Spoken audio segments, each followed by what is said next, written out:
بزرگان محترم اور عزیز میرے دینی بھائیوں، غیبت سے ملتا جلتا ایک اور گناہ ہے، اور یہ اتنا ہی سنگین ہے بلکہ اس سے زیادہ سنگین ہے، وہ ہے چغلی۔ چغلی کی تعریف یہ ہے، کسی شخص کی کوئی برائی دوسرے کے سامنے اس نیت سے کی جائے تاکہ سننے والا اس کو کوئی تکلیف پہنچائے اور یہ شخص خوش ہو کہ اچھا ہوا اس کو یہ تکلیف پہنچی۔ قرآن و حدیث میں اس کی بہت زیادہ مذمت و برائی بیان کی گئی ہے، اور یہ غیبت سے بھی زیادہ شدید ہے، اس وجہ سے کہ غیبت میں نیت کا برا ہونا ضروری نہیں ہے۔ جس کی میں غیبت کر رہا ہوں اس کو کوئی تکلیف اور صدمہ پہنچے، اس لیے قرآن و حدیث میں اس پر بڑی سخت وعید آئی ہے۔ چنانچہ فرمایا، ہماز مشاء بنمیم، کافروں کی صفت بیان کرتے ہوئے فرمایا یہ اس شخص کی طرح چلتے ہیں جو دوسروں کے اوپر طعنہ دیتا ہے اور چغلیاں لگاتا پھرتا ہے۔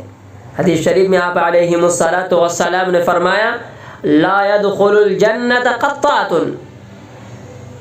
قطات یعنی چغل خور جنت میں داخل نہیں ہوگا۔ قطات بھی چغل خور کو کہتے ہیں۔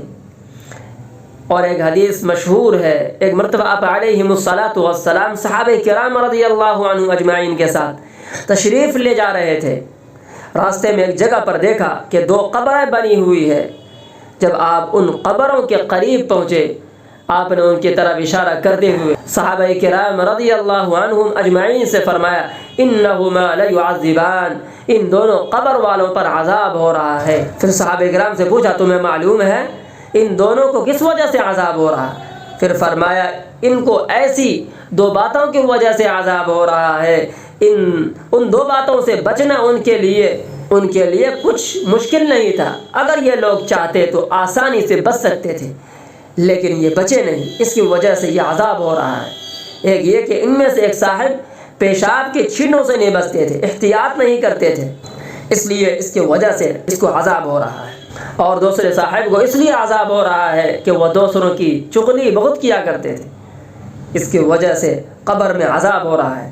لہٰذا اس میں آپ علیہ الصلاۃ والسلام نے چغلی کو قبر کے عذاب کا سبب قرار دیا، اس لیے کہ یہ چغلی کا عمل غیبت سے بھی زیادہ سخت ہے۔ اس لیے ہمیں چاہیے کہ ہم غیبت سے بھی بچیں، چغلی سے بھی بچیں، اور دوسروں کے بارے میں برے خیالات سے بھی بچیں۔